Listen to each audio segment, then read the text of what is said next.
اس programme کے اخراجات جو اسمر منسٹریز کے دوست اور پارٹنرز ادا کرتے ہیں۔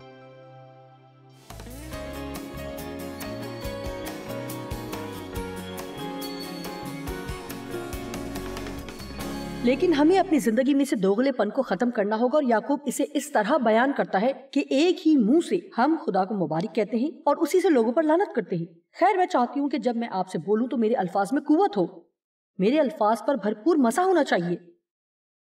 اگر میں یہ توقع کرتی ہوں کہ آپ یہاں بیٹھ کر سنیں اور پھر بار بار دوبارہ سننے آئیں یا روز ٹی وی پر پروگرام دیکھیں تو میرے الفاظ پر مزہ ہونا چاہیے۔ لیکن اگر گھر میں بند دروازوں کے پیچھے میں اپنے منہ کو بہت سی ایسی باتوں کے لیے استعمال کروں جو خدا کو پسند نہیں، اور لوگوں کے سامنے خدا کے کلام کی منادی کرنے کی کوشش کروں، تو میرے الفاظ مسح شدہ نہیں ہوں گے۔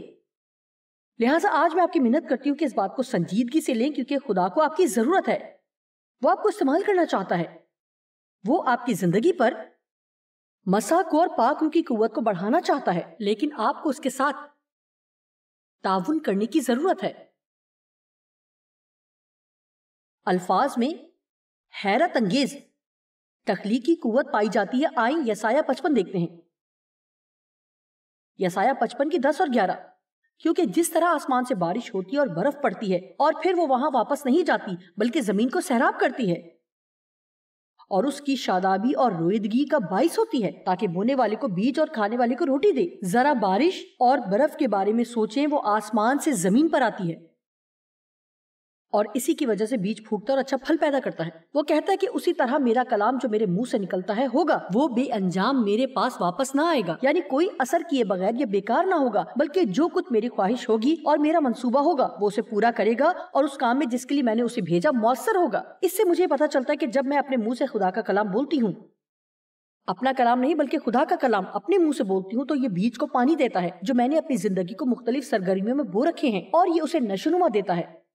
مثال کے طور پر اگر آپ باقاعدگی سے دیکی دینے والے بنیں گے تو اپنے پیسوں کے بارے میں احتیاط سے بات کریں۔ اگر آپ نے خدا کی بادشاہت کی زمین میں بیج بو رکھا ہے تو اپنے مالی مستقبل کے بارے میں منفی الفاظ بولنے کے وسیلہ سے اس بیج کو نہ مار دیں۔ جب آپ کہتے ہیں میں کبھی قرض سے نہیں نکلوں گی، میرے پاس کبھی پیسہ نہیں ہوگا، میں کبھی بھی کسی چیز کو خریدنے کی حیثیت نہیں رکھ سکوں گی، نہیں، آپ کہیں میں دیکی دوں گی اور خدا میری ضرورتوں کا خیال رکھے گا۔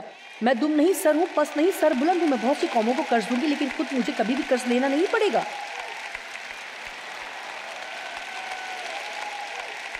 اور اگر آپ لوگ سوچ سکتے ہیں کہ ایسا ہونا ناممکن ہے، لیکن میں جانتی ہوں کہ ایسا نہیں ہے۔ کل رات میں نے یہاں ایک اقرار بیان کیا تھا جو میں نے 1977 میں کیا تھا۔ اس سے پہلے میں کسی اور کو اس پر منادی کرتے سنتی۔ میں بہت منفی سوچ رکھنے والی تھی اور خدا نے مجھے اس سوچ کو ختم کرنے کو کہا۔ 6 ماہ بعد میں نے سوچ کو ختم کر دیا لیکن کچھ بھی تبدیل نہیں ہوا، اور خدا نے کہا کہ خیر تم نے ابھی بھی کوئی مثبت بات کرنا شروع نہیں کی۔ خاموش ہو جانا کافی نہیں ہے، کچھ اچھا بھی کہنا ہے۔ آمین۔ میں نے کبھی کسی کو اس موضوع پر پیغام دیتے نہیں سنا اور نہ ہی کبھی اس بارے میں کوئی کتاب پڑھی، اور خدا نے میری رہنمائی کی کہ اقرار کی فہرست بناؤ کہ مجھے کیا کہنا ہوگا۔ کلام کا اقرار کرنے کے لیے حوالوں کی فہرست بنائی اور بلند آواز سے 2 مرتبہ روزانہ اس کا اقرار کرنا شروع کیا۔ ایک چیز جو میں نے اس وقت کہنا شروع کی کہ میں دم نہیں بلکہ سر ہوں، پس نہیں بلکہ سر بلند ہوں، میں بہت سی قوموں کو قرض دوں گی لیکن خود کسی سے قرض نہیں لوں گی۔ یہ استثنا 28 باب میں ہے۔ یہ بہت حیرانی کی بات ہے اور یہ حیران کن ہے کہ خدا نے ہمیں عالمگیر خدمت دی ہے اور ٹی وی کے ذریعے ہم 2/3 دنیا میں منادی کرتے ہیں اور ساری دنیا تک پہنچتے ہیں، اور 18 مختلف ممالک میں ہمارے دفاتر ہیں، اور جو کچھ بھی ہم نے لیا ہے کسی بھی چیز پر ہم نے 1% بھی سود نہیں دیا ہے، ہم نے سب کچھ نقد خریدا ہے۔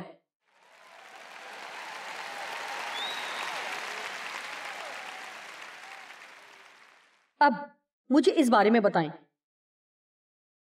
خیر آپ کے لیے تو یہ بہترین ہوگا، آپ جانتے ہیں کہ آپ وہاں نہیں تھے جب میں اپنے گھر میں چکر لگا رہی تھی، جبکہ ابھی میرے پاس کوئی پیسہ نہیں تھا اور میں اپنے بچوں کے لیے سارے استعمال شدہ کپڑے خریدتی تھی اور میرے پاس پیغام دینے کا کوئی موقع نہیں ہوتا تھا۔ میں ایک شکستہ اور مشکلات کی شکار عورت تھی۔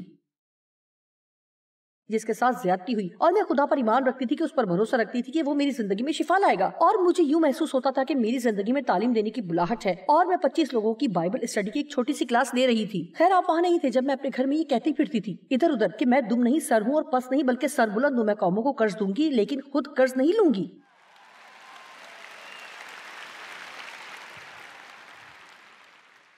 میں تصور بھی نہیں کر سکتی تھی کہ خدا کی دی ہوئی حکمت کے مطابق بچا کر رکھا ہوا پیسہ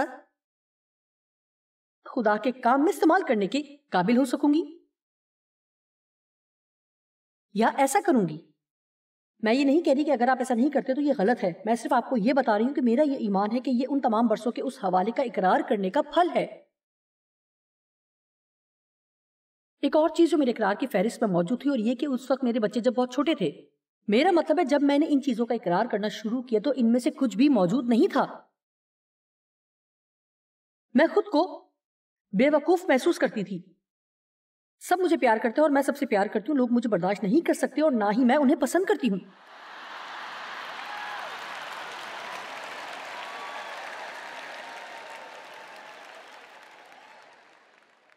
اور ایک اچھی بات تھی، میرا بیٹا ڈیوڈ جو میرا پہلوٹا ہے، اس کی شخصیت بہت پیاری ہے، وہ باغی طبیعت نہیں رکھتا۔ در حقیقت جب 18 برس کی عمر میں وہ گھر چھوڑ گیا تو اس وقت میں بہت خوش ہوئی۔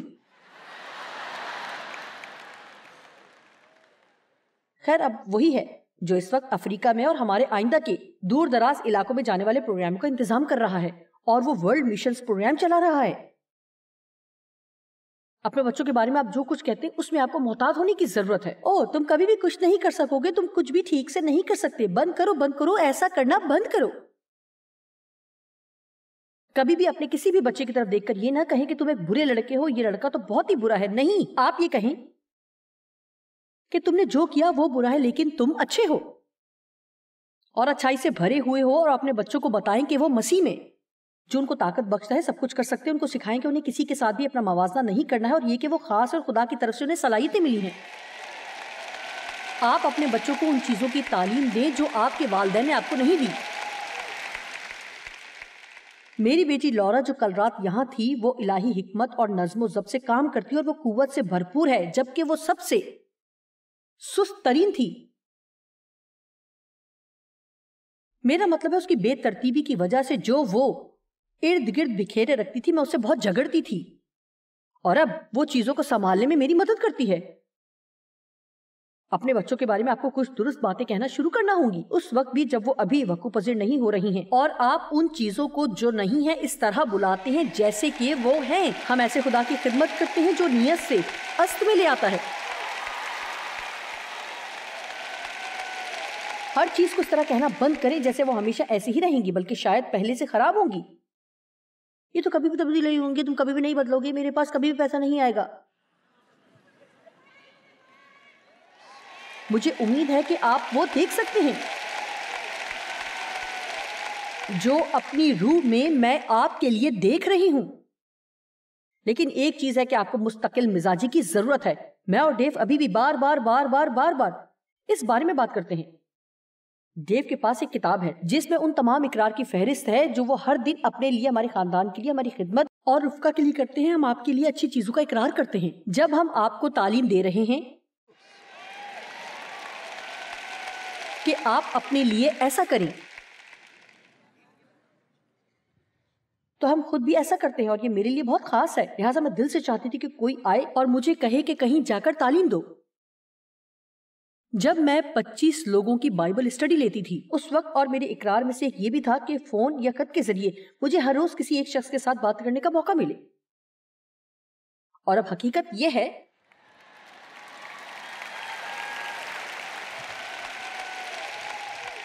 اور یہ واقعی اچھا تھا۔ میں ایک تابعدار بیوی بنوں اور مجھ میں کسی طرح کی کوئی بغاوت کام نہ کرے۔ حقیقت میں خوش ہوں کہ میں نے یہ اقرار کرنا شروع کیا۔ او خدا، میرا منہ بند ہونے والا نہیں تھا۔ کوئی شخص مجھے بتا ہی نہیں سکتا تھا کیا کروں اور کیسے کروں۔ اور پھر میں نے بائبل میں سے اے بیوی اپنے شوہروں کی تابع رہو والی آیت کو قبول کیا۔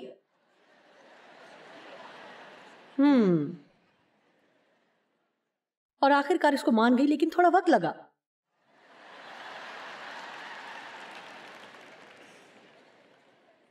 میرا ایک اقرار یہ بھی تھا میں خدا کے کلام کی استاد ہوں۔ او میرے خدا،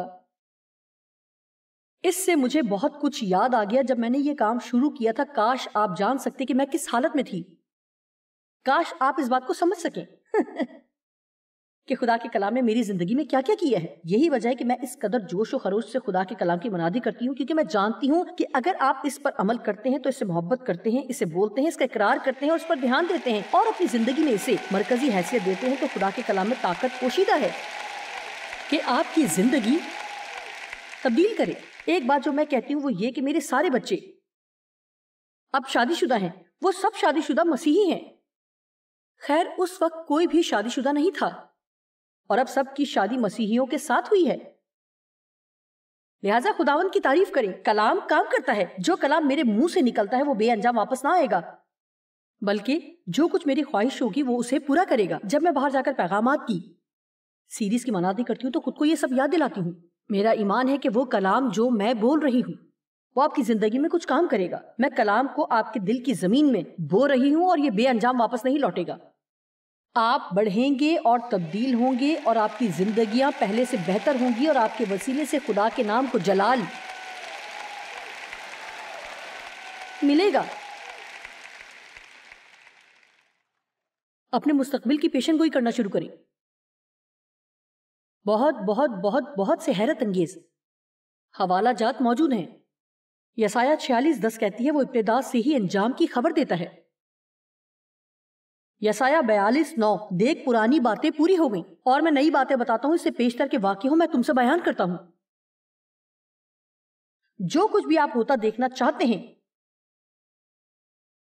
وہ کہنا شروع کریں کہ جیسے یہ پہلے ہو چکی ہیں۔ اسی لیے میں کہتی ہوں کہ باقاعدگی سے کہیں کہ خدا میری زندگی میں کام کر رہا ہے۔ شاید آپ کو وہ نظر نہ آئے لیکن خدا کام کر رہا ہے۔ خدا میرے بچوں پر کام کر رہا ہے، خدا میرے شریک حیات پر کام کر رہا ہے، خدا میرے مالی معاملات پر کام کر رہا ہے، خدا کام کر رہا ہے۔ اور میرا خیال ہے ہر دفعہ جب آپ یہ کہتے ہیں تو ہو سکتا ہے کہ آپ کے معاملات کو ٹھیک کرنے کے لیے خدا ایک اور فرشتہ متعین کرے۔ بائبل کہتی کہ فرشتے خدا کا کلام سنتے ہیں۔ ہماری زندگی میں ہماری مدد کے لیے خدا نے اپنے فرشتوں کو ہم پر محافظ فرشتگان کو مقرر کیا ہے، فرشتگان جو ہماری مدد کرتے ہیں، دیکھ بھال کرتے ہیں، حفاظت کرتے ہیں، لیکن وہ شکایات پر کام نہیں دھرتے۔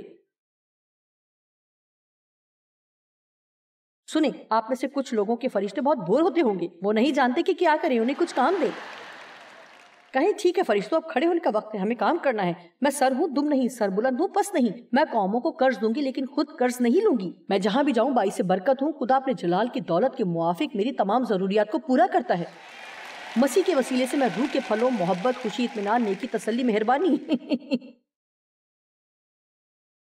اور ان کی مانند چیزوں میں چلتی ہوں۔ حزقیل 37 باب۔ آپ کے اندر اس وقت ایک شعلہ سا جل اٹھا ہے۔ اب میں آپ کو بتا سکتی ہوں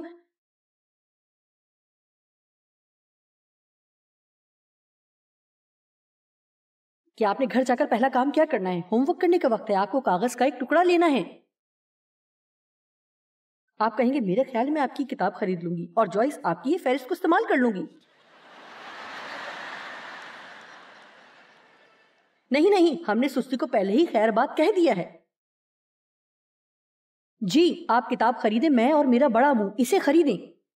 اگر ختم ہو جائے تو آرڈر کریں۔ آپ اسے نمونے کے طور پر استعمال کر سکتے ہیں لیکن اپنا ہوم ورک خود کریں۔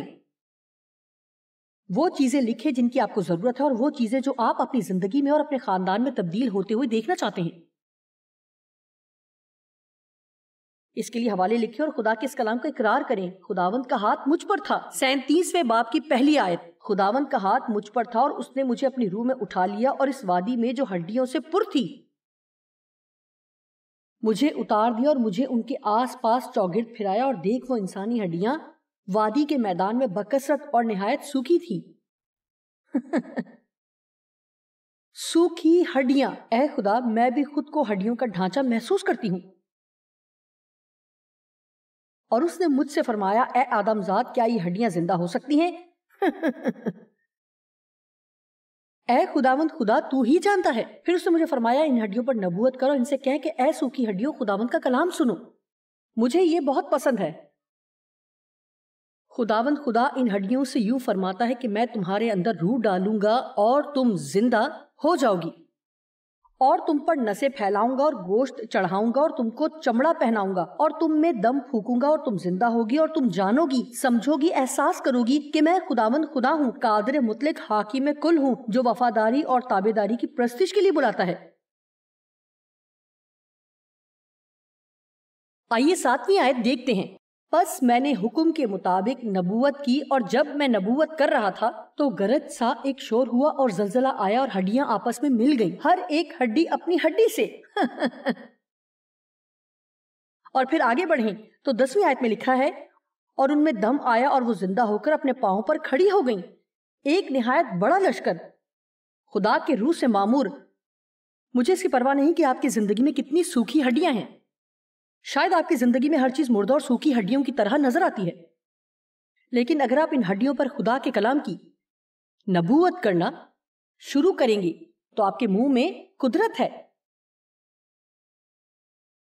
آمین۔ لہٰذا اپنے بولنے کے وسیلہ آپ اپنے مستقبل کے بارے میں درست بات کرتے ہوئے آپ اپنے مستقبل کے اوپر اثر انداز ہو سکتے ہیں۔ آپ مشکل میں ہوتے ہوئے درست بات کیسے کریں؟ جب آپ آزمائش یا ایذا رسانی کا سامنا کرتے ہیں تو آپ کے مستقبل کے ساتھ اس کا تعلق ہے۔ جب یسوع مصلوبیت کے وقت کے نزدیک رہا تھا، اس نے اپنے شاگردوں کو بتایا، اور یہ یوحنا 14 باب میں لکھا ہے، جس گھڑی کے بارے میں نے تم کو بتایا تھا وہ آنے کو ہے، اور اس نے کہا اب میں تم سے بہت سی باتیں نہیں کہوں گا۔ میرا خیال ہے یہ بہت دلچسپ ہے۔ یہ یوحنا 14:30 میں لکھا ہے، اس کے بعد میں تم سے بہت سی باتیں نہ کروں گا۔ اس نے ایسا کیوں کہا؟ یسایہ 53 میں لکھا ہے کہ اس نے اس بھیڑ کی مانند جسے ذبح کرنے کو لے جاتے ہیں منہ نہ کھولا۔ یہ سب کیا ہے؟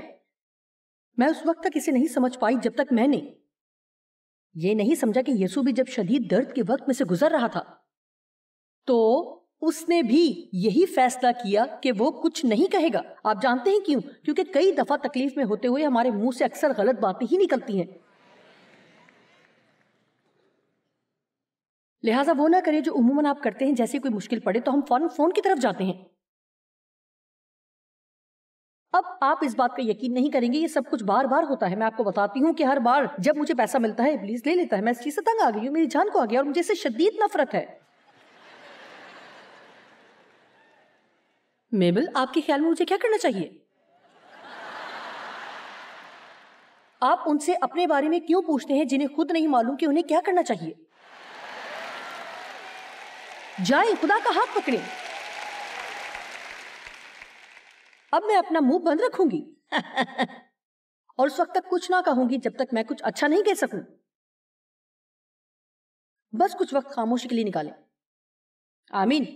اور انتظار نہ کریں۔ جب بھی مشکل آ پڑتی ہے تو ہم اسے بتانا چاہتے ہیں لیکن دوسرے وقت کی شکایت کرتے ہیں۔ اگر میں کہوں گی کہ میٹنگ کے بعد آپ آ کر مجھے اپنی تمام مشکلات بتا سکتے ہیں، مجھے حیرت ہوتی کہ آپ میں سے کتنے ہیں جو عقل مند ہیں کہ کہیں جوائس میرے پاس آپ سے کہنے کے لیے کچھ بھی نہیں، میں آپ کو جانے دوں گی، گھر جائیں، مجھے برکت ملے گی۔ یہ واقعی بڑی بات ہوگی، ہے نا؟ خیر، ایک اور چیز جو ہمارے مستقبل پر اثر انداز ہوتی ہے وہ اپنے الفاظ پر قائم رہنا ہے۔ اگر ہم کلام پر ایمان رکھنے والے بننا چاہتے ہیں تو ہمیں کلام پر ایمان رکھنا، کلام بولنا اور الفاظ پر قائم رہنا چاہیے جس طرح خدا اپنے الفاظ پر قائم رہتا ہے۔ اگر آپ نے کسی کو کہا ہے کہ کل کال کریں گے تو آپ کال کریں۔ اگر آپ نہیں کر سکتے تو آپ کسی اور سے کہیں کہ وہ انہیں بتا دیں کہ آپ نہیں کر سکتے۔ اگر آپ ایسا نہیں کر سکتے تو جتنی جلدی ممکن ہو آپ انہیں کال کریں اور انہیں بتائیں کہ آپ انہیں وقت پر کال کیوں نہیں کر سکے۔ اگر آپ نے اپنے بچوں سے کچھ کرنے کا کہا ہے تو اپنے وعدے پر قائم رہیں، اپنے الفاظ پر قائم رہیں۔ حقیقتاً میری خواہش ہے کہ اس پر مزید بات کی جائے لیکن میرے پاس وقت نہیں ہے۔ وائس 5 میں لکھا ہے اگر ہم اپنی منتیں اور عہد جو خدا سے کرتے ہیں قائم نہیں رکھتے تو خدا ہمارے ہاتھوں کے کاموں کو برباد کرے گا۔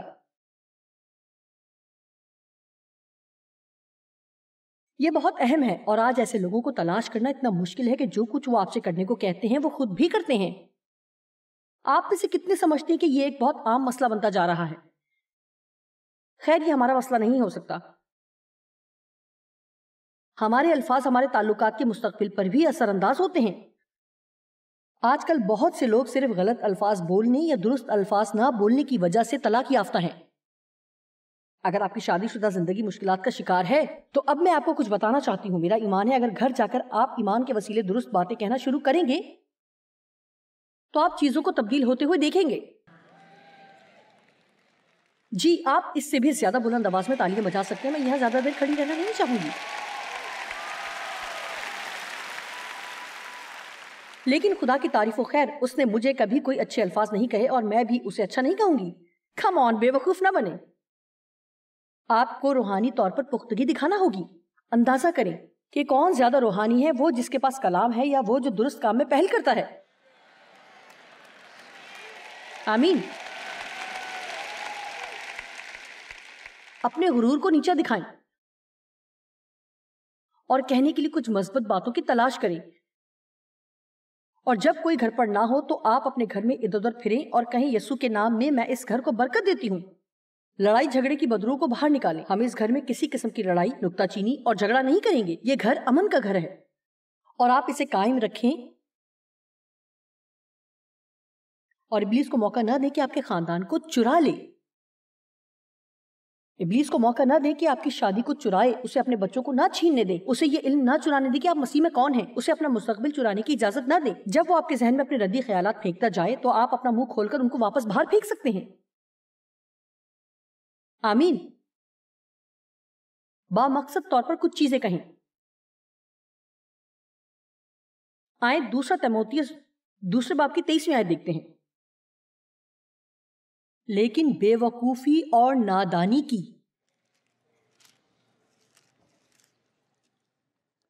حجتوں سے کنارہ کر، یعنی مجھے ان باتوں کے لیے اپنا ذہن اور منہ بند رکھنا ہے جو کم عقلی اور کم علمی کی باتیں اور تنازعات کا سبب بنتی ہیں اور بے وقوفانہ سوالات کے جواب ہیں، کیونکہ تو جانتا ہے کہ ان سے جھگڑے پیدا ہوتے ہیں۔ یہ بات مجھے ہمیشہ حیران کرتی ہے جب میں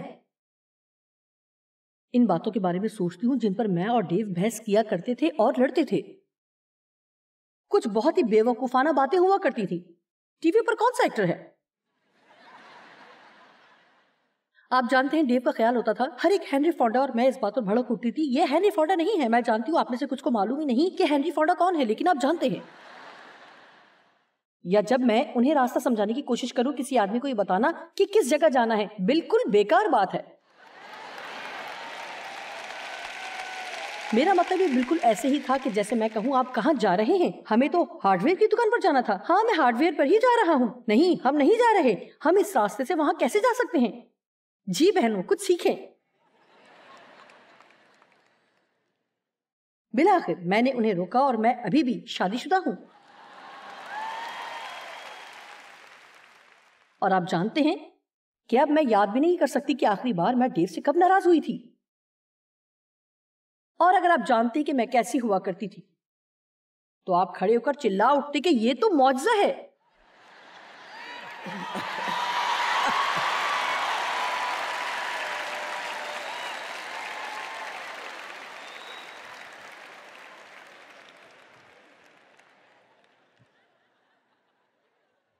رائی کا پہاڑ نہ بنائے، دک کرنے والی بیوی نہ بنے۔ آپ جانتے کہ بائبل کیا کہتی ہے کہ دک کرنے اور مسلسل تنگ کرنے والی بیوی کے ساتھ رہنا ایسا ہی ہے